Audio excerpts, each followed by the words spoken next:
To get some of the brightest minds in privacy technology together in one room. And one of them in particular, or two of them that have a bit of background in artificial intelligence as well, which is phenomenal, to really draw that link between, that full data pipeline, right? So, artificial intelligence doesn't just kind of appear magically. It's something that has been built after a decade of surveillance, large-scale surveillance on the internet.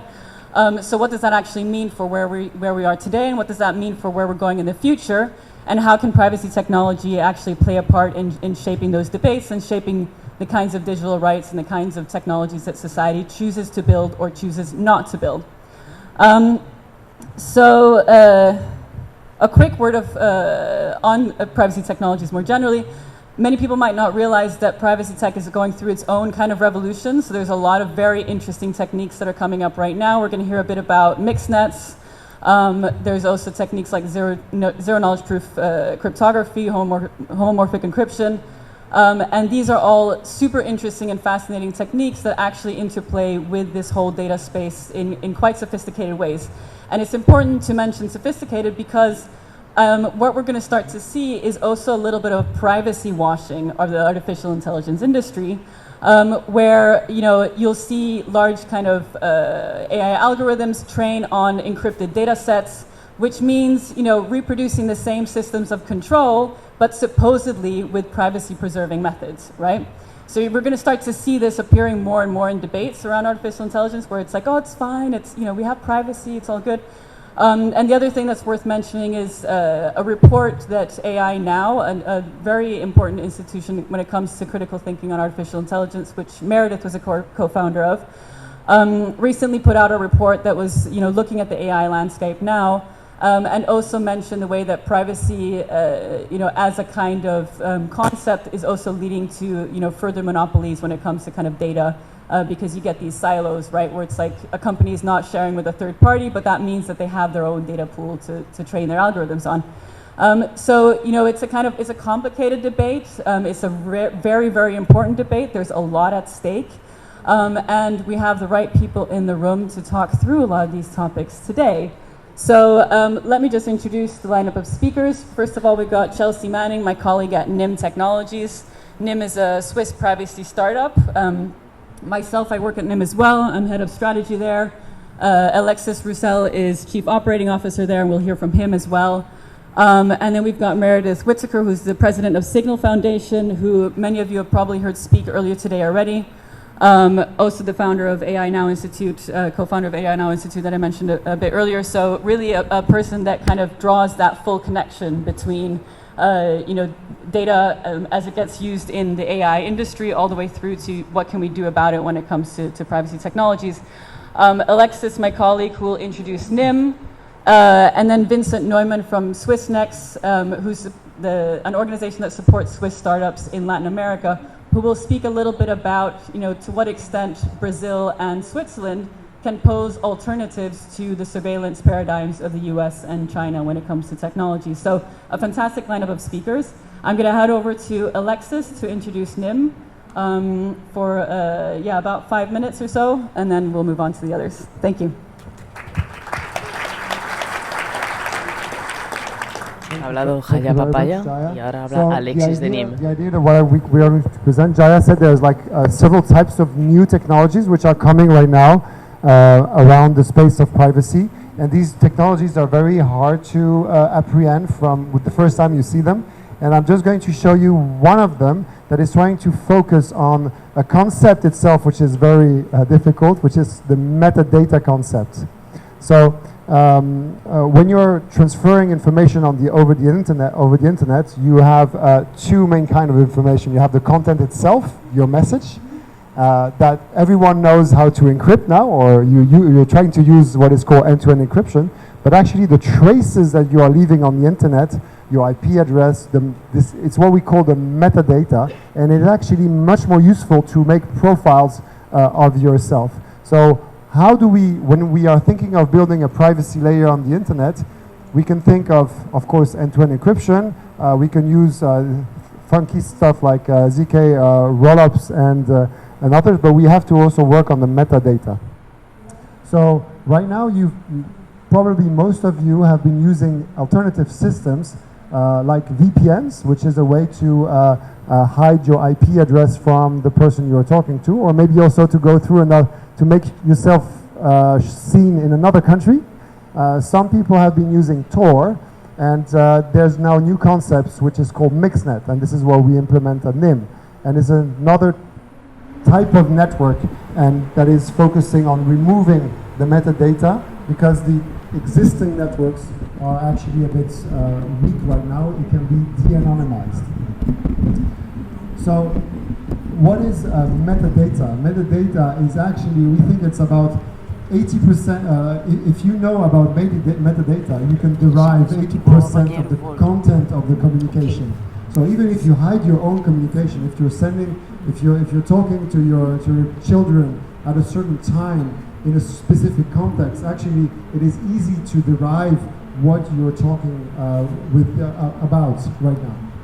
So metadata is going to be is what is actually feeding the whole data industry and the whole advertisement industry, but also all the surveillance industry, and they're mixed together. And the same tools are being used by governments and by private companies, and they are extracting a lot of data, and they're removing your own ability to control your data and your own autonomy, because this data is then fed back to you, to us. So what is metadata? Metadata is things that we don't see. It's the origin point, where you are, your IP address, the destination, the time, the length of your message, and also any pattern that you can do. If you're watching a video, you don't have the same pattern as if you're just sending an email, right? So all these are detectable, can be analyzed, and then can make up a profile for you. We can very easily derive, for example, location patterns. If you're exchanging your location, your GPS location with a service, by looking at how you go around, we can derive house data, for example. That's in what is already done in some places.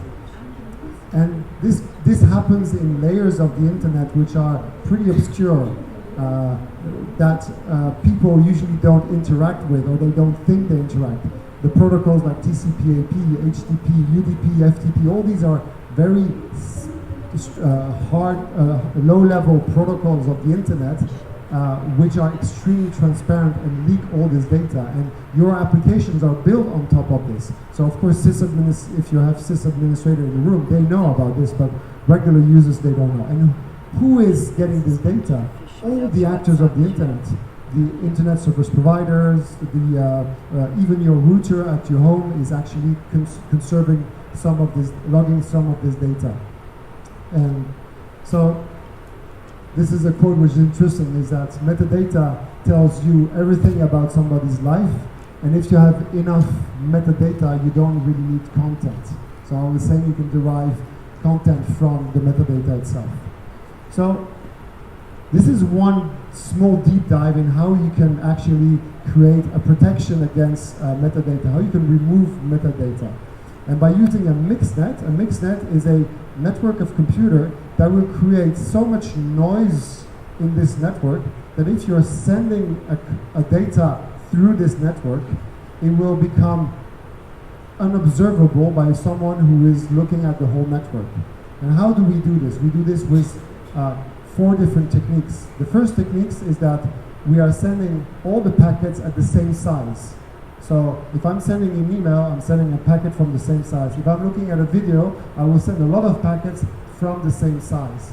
So when we are all together using a mixnet, we are all sending packets from the same size. And we don't know, we cannot distinguish between an email or a small video. We're using multiple hops. It means like we use 3 hops, and every packet is using 3 hops in the network.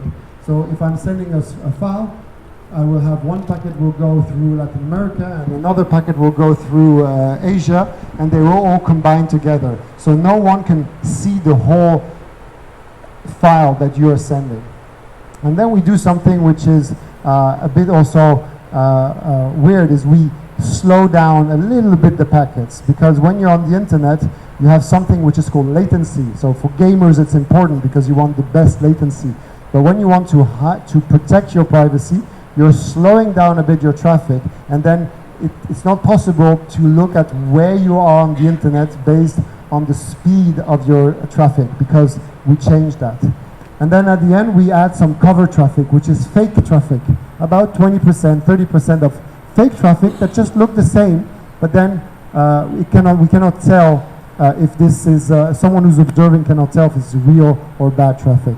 So we go back to the system where actually, instead of having just one computer for a VPN or like Tor, a couple of computers, here we have a bunch, there's much more in the line, that take your traffic and split it and mix it like a deck of cards to make it completely unobservable, and only the person on the other side can actually decrypt it. And so we come to the conclusion where privacy is about selectively disclosing information to the other person, and to make sure that you can do that, you have to be unobservable, and you need a privacy layer which provides you anonymity.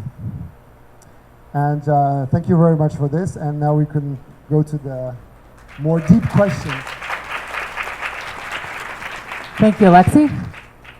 All right, everyone. I am Chelsea Manning. I am probably more well known for things like data disclosures and privacy and things like that, but actually a deeper part of my background, and one of the things that I was doing for the Department of Defense and that I do for the private sector now on occasion is I work in data science and the collection of information. And so I understand from the data collection perspective the importance of the kinds of metadata that are collected on not just the internet, not just online, but in our workplaces, in our offices, in our in academia, and in our school systems, et cetera. So from the perspective of trying to protect yourself in an environment where there's an enormous amount of data collection occurring, in this environment where now we take all of this data and we feed it into algorithms and train these algorithms to learn things about ourselves. It's actually really interesting, because one of the things that has happened with the amount of and the types of information that are collected on the internet now is that it's actually information that you don't think of as sharing about yourself, that can be that can be sort of decoded by machine learning algorithms now. I like to use the TikTok algorithm as an example. TikTok, one of the reasons why there's such a privacy concern with TikTok is not necessarily because you're sharing information about yourself willingly and sharing I mean, while you are sharing locational data potentially. It's actually things about yourself and about your interests and who you are based on how fast you swipe on a screen for how you're interacting with a video. So without even sharing information about yourself, just the mere microseconds, the amount of time you can determine your age, your location, your background, what language you speak, what your sexual orientation is, like who you are, and your entire background, everything about you basically is leaking about yourself based on timings, just little timings about yourself and how you interact with content. So how do we, as a society and like as people, how do we protect ourselves, and how do we defend ourselves in an environment where information is collected about us at every twist, at every turn, and in which we have to accept that we have to interact in this way, especially in the post-pandemic environment where everybody's shifted into the online space for work, for school, for healthcare. We have to interact with these tools. So how do we protect ourselves? Oh, the answer is that there is a number of tools, including NIM.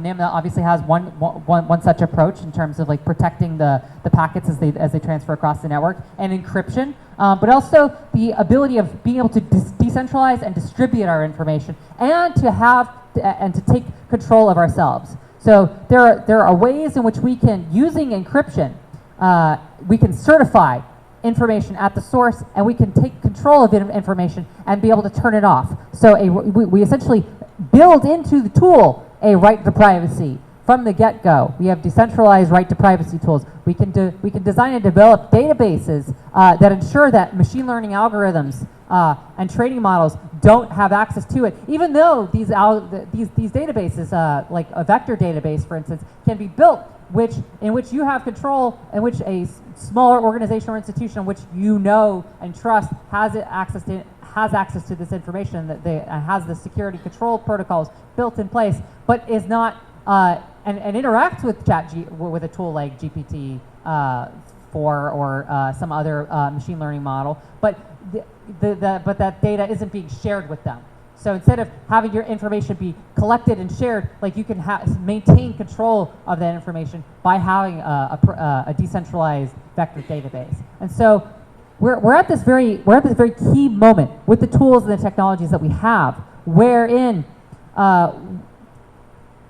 through being so exhausted and being so tired all the time, I think that, one of the most frequent questions that I've been getting is, oh, does the public care? Does the public really, do they care? The answer is yes, of course they care. Of course we care. When we lock our doors and when we shut our blinds, we care about our privacy. The simple answer is that people do care about their privacy, but they feel overwhelmed by the language that the technology uses, by the idea of encryption, by the idea of all these vast tools and networks and things like that. So one of the most important things, and one of the things that I think needs to be addressed, especially in the communities of decentralized, of people wanting to have decentralized and distributed tools of using encryption, is that we need to make these tools accessible. They need to be easy to use, accessible, and one such tool that I use as an example, Meredith will get into, which is Signal.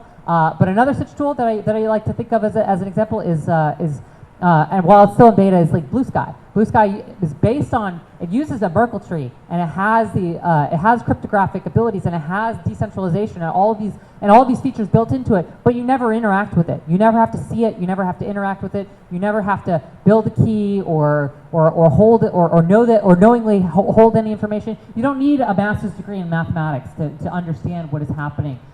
You just know that it works and that you can interact with it, but at the same time, your control over that information is within your control, and you have that ability. Like, these tools are possible, but we as technologists have to build them, and we have to design them, and we have to develop them, we have to test them, and we have to make them accessible to the general audience. And so I think I'll leave it at that for one of my favorite tools of all for protecting your information, which is Meredith Whittaker at Signal.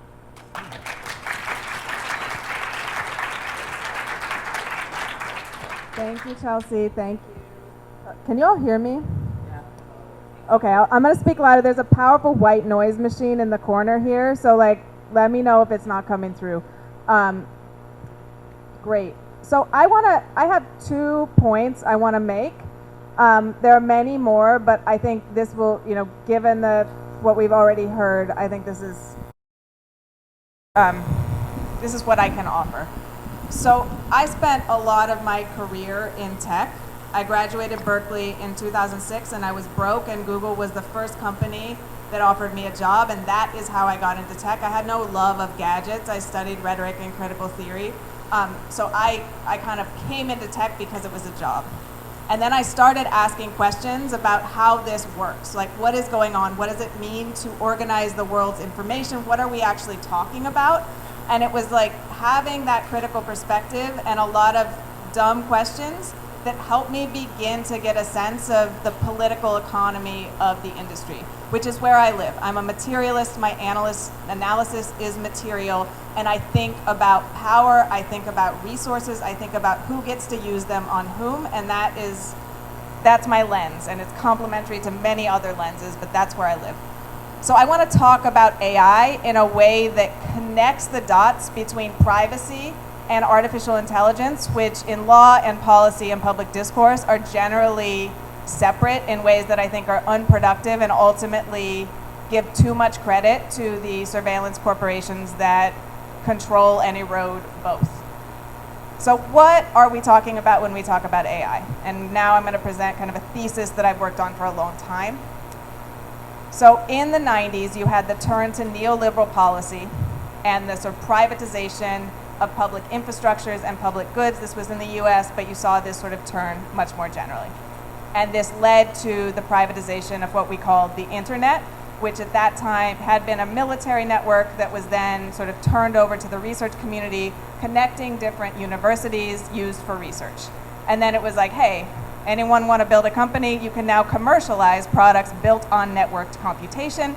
And boom, you saw the dot-com boom, you saw the trial and error of different networked computation business models trying to produce products, services, what have you, that would be profitable, based on this fundamental technology. And, the dot-com boom was also a dot-com bust. So you saw some error in that trial, and then you saw a couple, you saw one business model in particular stick. And that business model was surveillance advertising. So you offer someone something for free, whether it's email or a blogging platform or we now call them social networks, and you take data from them, you make up data about them, you draw data from sensors and other services, and you create dossiers, not necessarily about them, but about them and people like them. And you sell access to these profiles, these dossiers, to advertisers. So an advertiser's like, I want to advertise to women in New York City who like coffee and get up early. Then they get to pick that segment, and based on data collected about me, inferences about me, I might be included in that, and I might click on some like shitty Instagram shoes, and if I'm in a bad mood, I might buy them, right? That is the business model. But what does that business model require? It requires huge amounts of infrastructure that are calibrated and maintained to collect or create data and to process that data, to create these profiles, to allow access to advertisers, to have an ad market, all of that. And it requires surveillance. This is fundamentally a surveillance business model, and the entire industry we call tech either monetizes surveillance, probably for advertising, or sells services and infrastructure to those who do. That's where we're living. That's why so much is messed up. It's a surveillance business model, and those of us like Signal who work to operate outside of that business model are constantly rowing upstream. Encryption costs more money. Doing it privately is hard, and often it's hard, not just difficult, but it is a research question that hasn't been answered yet, whether it's possible at all. Because every norm, the sedimentary layers of the assumption of surveillance are baked into our infrastructure at the most fundamental level. So that's what we're working with. So what is AI? How does this matter, right? Well, the techniques that were popularized in AI, well, I'll start. So AI was like 57, the term was coined, 1957. And there were some Dartmouth professors who, in classic academic hubris, thought they would create thinking machines in the summer. So they got a grant, they called it artificial intelligence, and it's been around, this term, for decades and decades. But it's been applied to very different technological modes and formations. So the term itself is very flexible, and it gets applied when applying it will get you grants, when applying it will get you a job, but it's more of a marketing term that gets applied to different technologies than a technical term of art. So what we are calling AI now is data-intensive technologies that require huge amounts of compute. These are based on techniques that were created in the 1980s, and yes, they've been iterated, but these are not new techniques. However, what was new around 2010, when we saw the first AI gold rush, and this sort of everything became AI, everything became the superintelligence, which we're now living through the second, which is really annoying. But what was new in 2010 was the concentrated resources, data and compute, in the hands of a handful of large technology companies who can be characterized as those who figured out the surveillance advertising business model and consolidated their power based on it. Google, Facebook, Amazon, Microsoft, et al. So the new thing was aggregate surveillance data and massive amounts of computation in the hands of private industry that could make these old techniques dance to new tunes, right? To be colloquial about it. So AI is a surveillance derivative. It requires massive amounts of surveillance data, and it is animated by the business model that is ultimately is based on surveillance in a way that is entrenching, in my argument, entrenching kind of surveillance and normalizing this business model even further. So this is the link between privacy and AI. AI is a fundamentally privacy invading, privacy invalidating technology in the shape it's taken now, in the definition we're using now, which is this sort of application of this old term to these technologies that are now owned by a handful of companies. So, then that leads to like, what do we do, right? Well, I see Signal as almost a proof of concept, right? Signal is a lot of things. It is core infrastructure for dissent, for honest, intimate communication. It is existentially important to a future we can live in, and I am so proud to be able to do that with my life, to help nurture and defend and support and grow Signal. It is also a small interruption in the surveillance pipelines that feed into this AI industry. It is proof, like NIM, like so many other technologies that have existed in contravention to this business model, that we actually can do and have privacy, that tech can be different and that can be animated by different incentives and concerns. Of course, Signal doesn't prevent the business model, right? We're not the solution. But I think, I would reference the AI Now report that my colleagues Amba Kok and Sarah West authored for sort of practical policy solutions that include data protection regimes, data minimization regimes. Because if you prevent the incoming data, you also begin to prevent the sort of lifeblood that these data-centric systems rely on. I would also, this is my second point, and I'm going to make it quickly, but I also want to trouble the notion of data as necessarily a valid way to know our world and ourselves. Data is authored. It's not natural. Every piece of data has an author, someone who came up with the methodology by which data as a proxy for our teeming wildlife becomes reality. It is not natural. It's not an off-gas we give as we walk through the world that people can collect as empirical truth. This is something that reflects the interests of the companies that create it. It reflects the limitations of the methodologies that people create to construct data. And it reflects the shitty operating system that's never been updated of the broken and buggy sensor that collected your movement data as you walk past, right? So it's deeply inexact and it is already deeply skewed. And there are certain ways of collecting data that can be seen as more, I'm going to just make this schematic divide, which is not totally satisfactory, but they can be seen as more sort of technological, maybe more empirical, right? My cell phone pings a cell tower to triangulate my location, and that becomes location data. But there are other kind of data that I would call inferential data, following Louisa Moore, who's a scholar who's done a lot of work on this. And inferential data is also deeply powerful and shapes our lives and opportunities. And that is the data that AI produces about me. So if I walk by an emotion recognition system that is replicating the logics of race science and physiognomy, and it says, based on your facial structure, you will be a good worker, that is data about me, even if it's total nonsense. And that data is authored by an AI system trained on whatever garbage and phrenological assumptions about humanity, and that data has as much, if not more, impact on my life and my opportunities as data that is created more technologically and empirically through these sensors.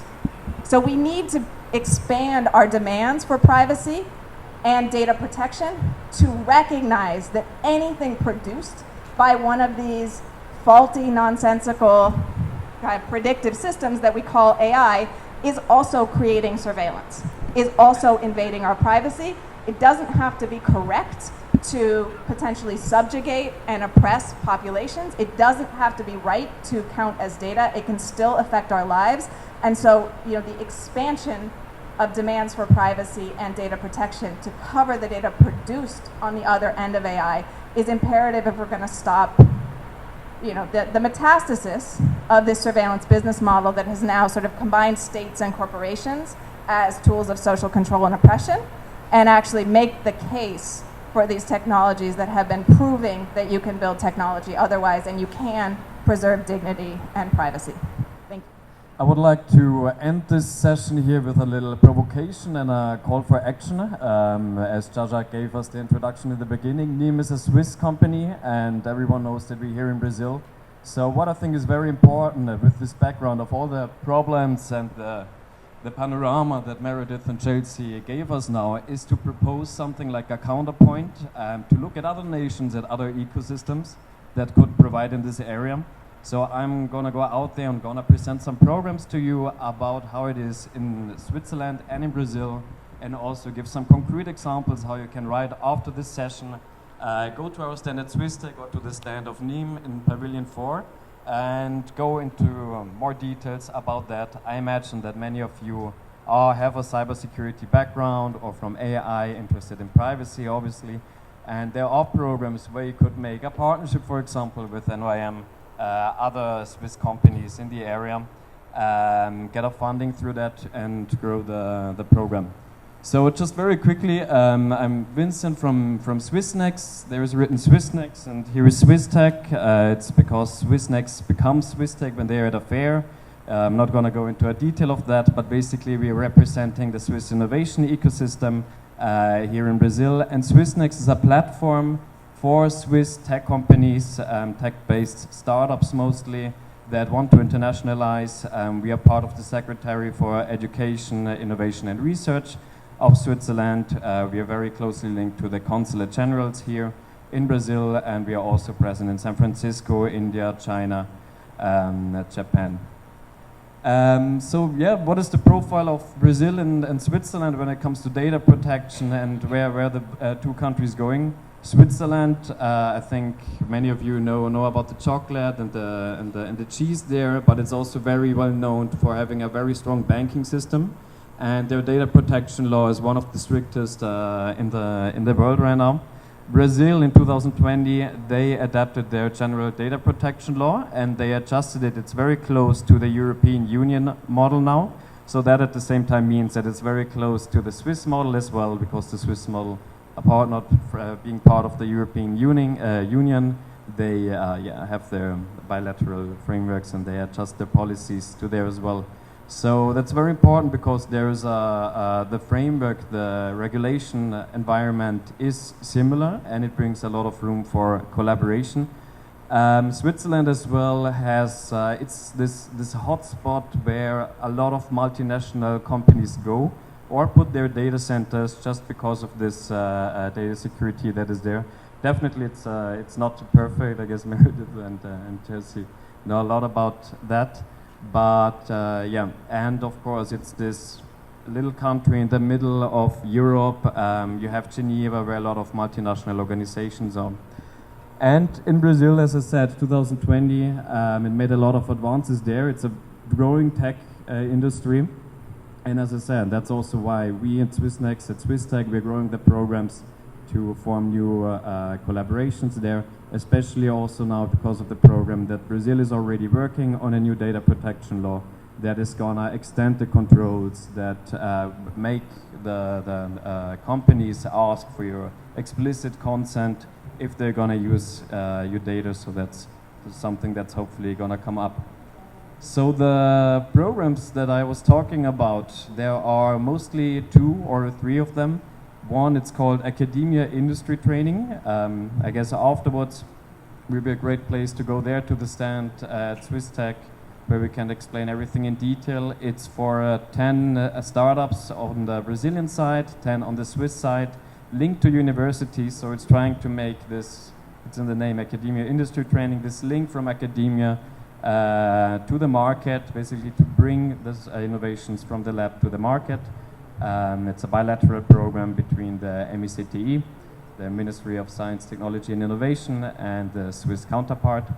The other one is one that NIM is, where they're here with, is the internationalization camp. So when Swiss startups are coming here, we are connecting them with the local ecosystem and introducing them to corporations and companies here. So if someone is here from companies, corporations, also very happy to talk about that. And the last one, I think the most interesting, is the EMBRAP InnoSwiss Bilateral Tech Makers Call. That's how it's called. It's basically the two main governmental innovation agencies from Switzerland and from Brazil, and it works like that. They have a matchmaking platform online where you can find different organizations. You have to choose one MRAP unit, one Swiss organization, and then one Brazilian one. And you enter, it's a competition, they choose the programs in the end, and you get funding from both sides. So yeah, I want to leave this provocation in the room about proposing Swiss and Brazilian collaboration as a counterpoint to technologies that are dominated by surveillance from the US and from China. I think both of the countries have a great potential, and I think this potential can also be maximized if Switzerland and Brazil would work there together. Thank you.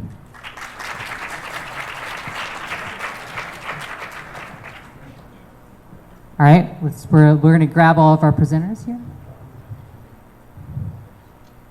Yeah, I'll let Chelsea give the last word. Okay, thanks thank you. everybody for showing up. So we as the talk is called, privacy in the age of AI. Now the underlying math between privacy, which is your encryption and your decentralized and distributed networks, and AI, which is your neural networks, is very much fundamentally the same. The same kinds of computation, the same kinds of things. So we can develop tools that can counteract against the seemingly overwhelming and overpowering force of Silicon Valley and large governments and large corporations and state actors throughout the world. So we are not.